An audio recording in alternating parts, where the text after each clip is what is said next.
Hello, welcome to Between the Spreadsheets. I'm Stephen Englander. Today I've got with me Chris Regan, who runs a Vapery, and he's involved with Warhammer, and he's involved with all sorts of things. I met Chris in my offices when he was helping to put some camera equipment and sort out the internet for me. And the only reason I'm invited, well, there was two reasons I invited him on. One, because I just love the beard, and two, I just love the accent. Other than that, there's no personality there. But hi, Chris, how are you? I don't know what accent you mean. I've got a very Middle England accent, mate. Is that what you call it? Is that Middle England, like Middle Earth? I think so, Like, yeah. because your nickname's You can Bobo be Baggins, forgiven for isn't it? thinking Yeah. that. So tell me, Chris, what did you have for breakfast? What I had for breakfast, I had a brunch almost. I had a steak bake from Greg's and a nice Oh, cup of I coffee. love that. Oh, Yeah, very good, very good. all So you need. just tell us a bit about what you do, because you seem to do lots of different things. Yeah, no, I do a little bit of everything, to be fair. Primarily, I'm a vape shop. I've been a vape shop for 4 years now. Well, coming up to 4 years. It'll be 4 years in June since we opened. In the last 12 months, well, 13 months now, we're also a Warhammer shop. So Warhammer is like a tabletop game. It's a little bit similar to Dungeons and Dragons. It's owned by a company called Games Workshop, which more people might be a bit more familiar with. They're absolutely huge, and they sell loads of little things like that. I They want one. basically build them, paint them, and wage war with them. And it is a massive hobby, and I've got zero competition with it in my local area, which is why I went for it. How do you make money in that, though? Just supplying the So, toys and the games? yeah, Some so sort of I commission. treat them the same as I would do with any other wholesaler. I buy them at wholesale price, and then I put my own markup on them. Right. We currently go 10% cheaper than what their online RRP is, in store and online. And as the website grows, I do plan to make that a little bit cheaper to make it a little bit more competitive. So was this like was this, sorry to interrupt, was this like monetizing a hobby, or was it a No, commercial? it's brand new to me, to be fair. It was never a hobby before. It was never something that I had any interest in. It was something that I was vaguely aware of because I used to have a lad work for me, and he spent thousands on it. And I knew they had stores all up and down the country, and knew that people that were into it were into it. And when I had a phone call, it was funny actually, to be fair. When I first spoke to Games Workshop, Rory, his name was, rang me up, answered my phone, hello, the Vapery, all fancy phone voice, as you do. And he explained what he's doing to me. He's like, blah, blah, blah. It's like, I'm a vape shop, Like, I think you might have got the wrong number, mate. Yeah. But no, they've been partnered up with vape shops and tattoo shops over the last 18 months, I think. Just trying to get their brand out there a little bit more, which... It's a smart move, to be fair. Yeah, they must really know their target market. I wouldn't have thought vape shops and these types of games would go hand in hand. I don't know where they've got this information from, to be fair, because my target demographic is a vape shop. There's no specific target demographic. It's people that smoke or people that used to smoke, and they come from all walks of life. Like in my shop, I've got millionaire customers, and I've got customers that have been on benefits for 20 plus years. So I don't know where they've got that from. I think probably from the aesthetic of me, of how I look. I look like your generic vapor. Do you know what I mean? Right. So I think they could put that hand in hand slightly. But it is interesting how firms they do go after their marketing in a certain way. So they've obviously researched and found that people that go into tattoo shops and people that go into vape shops, presumably comic shops, Yeah, they are sci-fi quite shops, comic shops, yeah, like right, games, biker places. So because you look a bit of a biker. I look like one. I'm not. Yeah, I you're look not like one. one. No, I'm a but cyclist. you're a cyclist. Okay, well, different type of biker. But no, I always find it interesting how businesses do business, because I don't know whether a lot of our listeners, our viewers, have actually even heard of Warhammer. It's like one of those sort of big organisations that no one even notices. And there's one in the centre of Manchester, and I think unless you're attuned to it, you don't see it. Yeah. And I know about them. simply because I've seen the film come out and I've seen some of their books on the shelves when I've been in the bookshop, but I never really associated them with the game as well. So Yeah. that's quite good. So you've got a sort of lifestyle business, haven't you? Is Yeah, I've something that you're never interested? heard it Yeah, described like that, but I think that's exactly it. To be fair, I think that's exactly what it is. Like even with how we run it, we're in it for the love of it. Do you know what I mean? yeah, Like we're happy that we're self-employed. We're happy that we don't have no one telling us what to do. We're happy yeah, that we are the masters of our own destiny, so to speak. yeah. Do you So think it's important to enjoy your product in yeah, business? yeah, Do you think it's important? I know a lot of people say all the time it's one of those mantras that do something that you're passionate about, do something that you love. And I've always found I've never really subscribed to that. You know that. I say do what you're good at. yeah. That's very That's valid. I think it that's very much depends on what your business is. yeah, Like yeah. if you make tiles, you're not gonna love tiles, are you? Well, You're just I good at it. yeah, yeah, But yeah. Because you do just going back to the vaping. I mean, I've known some people in set up vaping shops, and it's not the cheapest of businesses to set up because of all the different flavors of fills you need and all the different things you need. And in fact, I've never.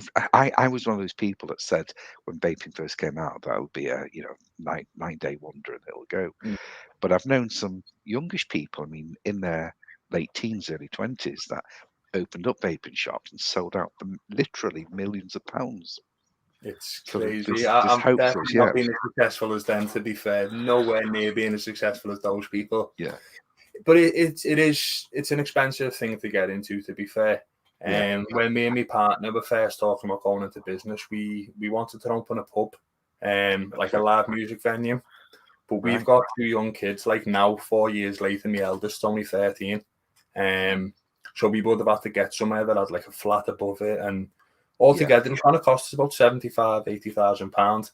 And I was only 22, 21 at the time, something like that. So where did you get the financing from? How did you finance it? Unfortunately, the Bank of Mum. The bank of well, good. To be fair, with It's a my good mum, enough bank. it wasn't even the Bank of Mum. My mum's a business partner, but with my Yeah, mum being employed for the past 30 years from the same company and also being a house owner, for her to get a funding was a hell of a lot easier than for us to get funding. It took a lot of yeah, that head work out. yeah. It's funny the way it happened because I went to her expecting her to give me a slap around the head. To be fair, it's like, hey, I'm thinking about getting like a 20 grand loan to Well, do this. What do you think? that's a normal greeting in Liverpool, though, isn't it? Yeah, yeah. All Yeah, right, you go lad. and see him. Yeah, yeah, I thought it was. Yeah, that's good. That do it again. but but like she looked through the business plan because we'd had a business plan all written down, and my mum, she's very critical. We'll say that she's doing. You tell her an idea, and she's like, "No, that's wrong." It's like, "No, it's not."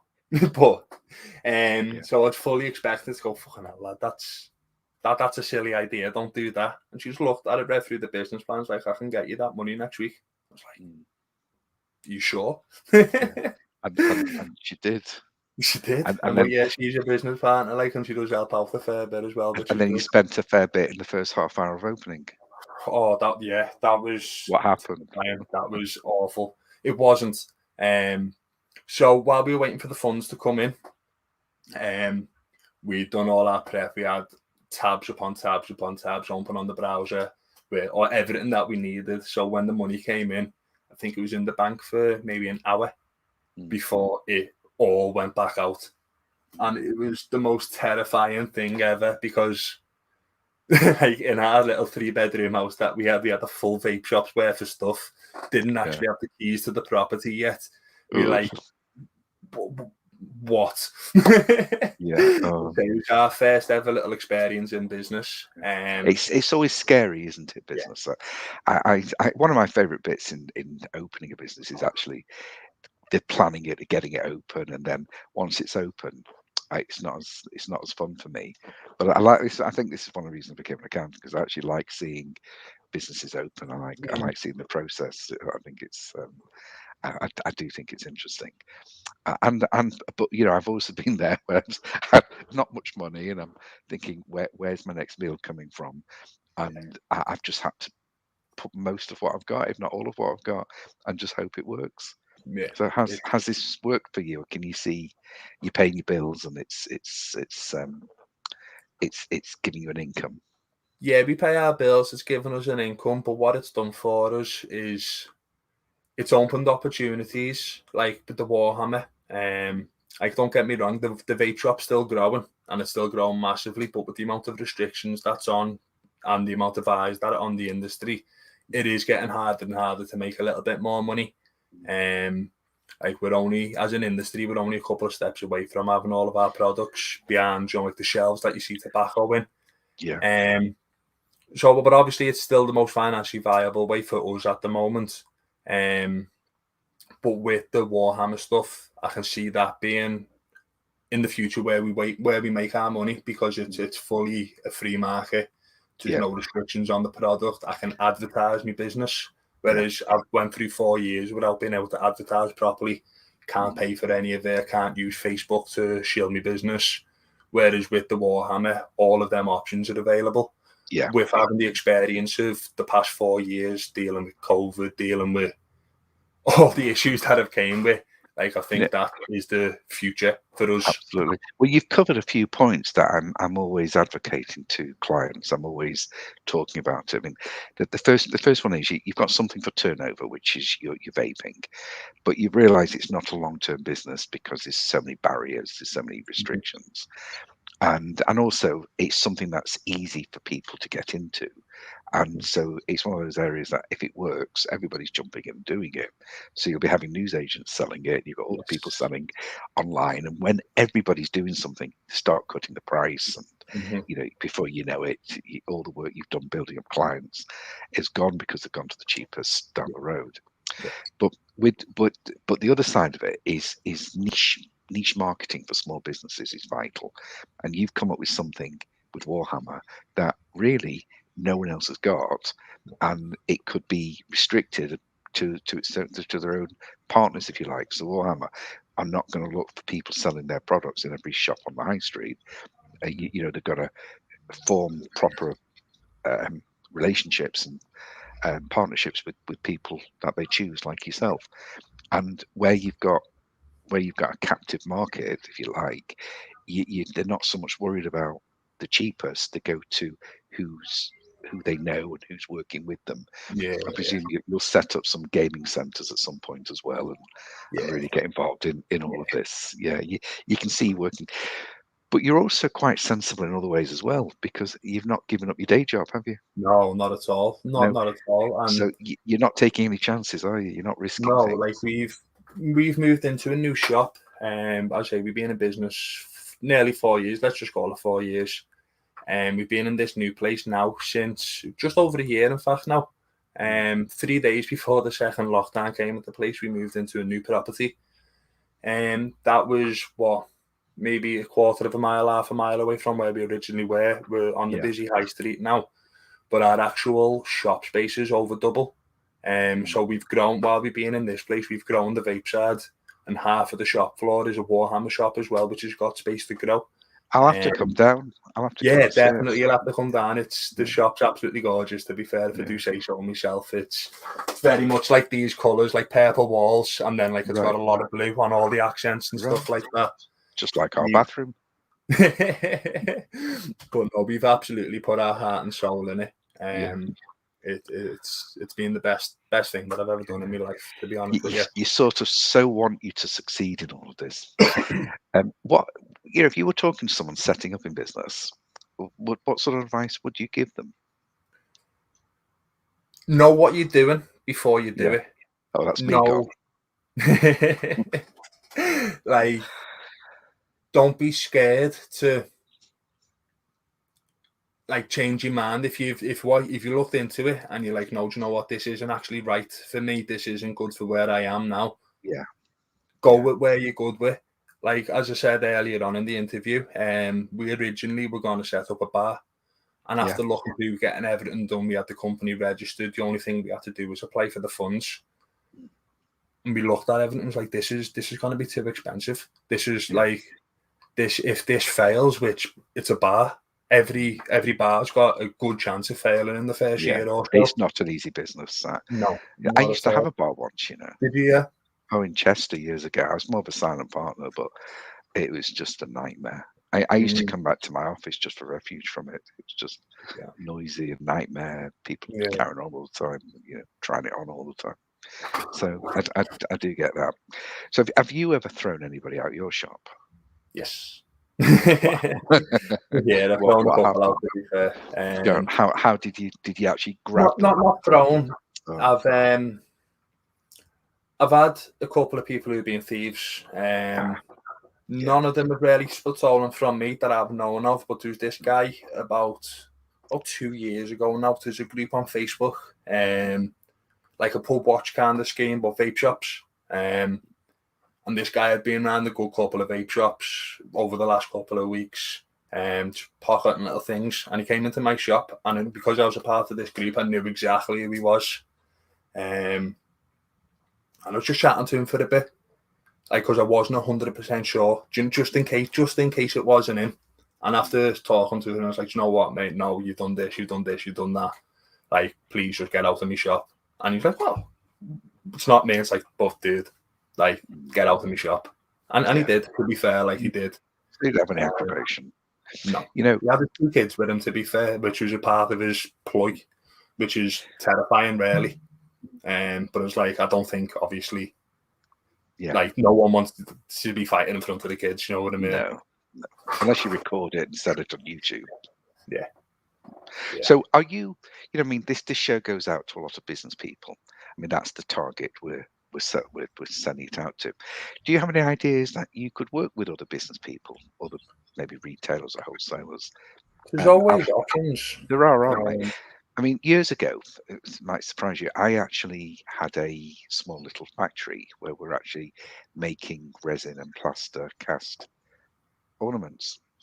And I also had several shops, and it's like I could sell an ornament in those days for £1.99, and I could pay like £1.40 for it. But I could make it myself, or make similar myself. And the logic behind that was it used to cost us about 10 pence to make it, and we'd still get £1.99 for it. So if you're already selling and your business is models, there's plenty of scope to bring your own brand in as well. It doesn't harm anyone. Yeah, it's definitely that option. There's a lot of ideas. Yeah. One thing that is an issue with that at the moment, I was saying before, there's no restrictions on Games Workshop. But with Games Workshop, with all the profits that they've recorded over the last, since coronavirus has been a thing, they've got a lot more shareholders and a lot more people calling the shots. Right. And they're very much clamping down on like their intellectual property. So if you do anything that I didn't mean theirs. I meant your own. I meant right. I didn't mean copy theirs. That's wouldn't happen.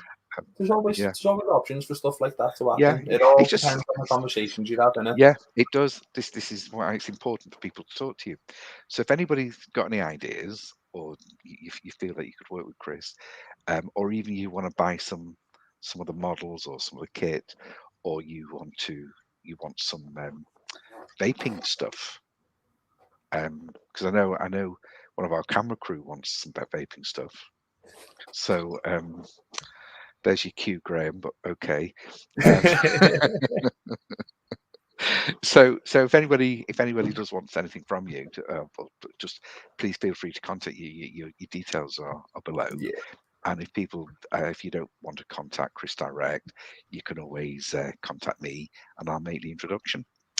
So, is there any other stories you want to delight us with and amaze us with?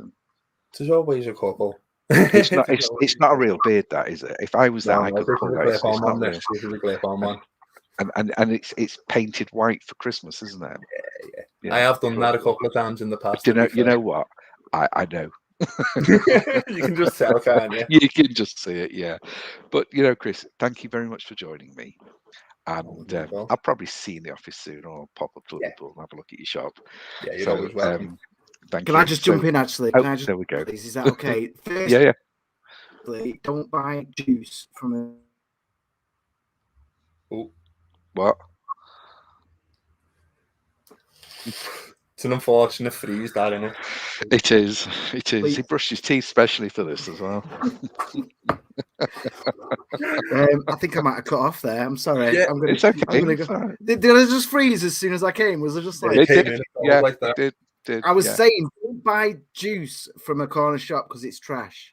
Ah, Firstly, right. you said that because you were talking about the competition, and I get it, but never do that. And secondly, I am putting an order in because I literally was going to do an order today. So this is the Okay. best day ever. I've got the link. I've been putting it up on the screen. So when you see Graham Booth, Yeah. just make sure you put an Yeah. extra drop in. Just bloop, like that. I will say, though, to be fair, if you're looking on our vape website, you won't find an awful lot of products on there. Our vape website is primarily to drive people to the front door of the shop. Oh, We did have the website up. It wasn't doing great. We can't keep up with the wholesalers. But what the website does do for us, it puts a big umbrella around the local area and drives everyone in the north of Liverpool to my front door, which is fantastic. But if you do want something from me, particularly from me, drop me an email, drop me an Instagram message, drop me a Facebook message, and I'm more than happily go through everything that we've got. There's always a way to buy something off me. Okay, there you go. Real deal. See? Yeah. Thanks for joining me. I don't know who I'll have on the show next time, but again, thank you for Chris for joining me, and I'll speak to you all again soon. Take care. Bye-bye.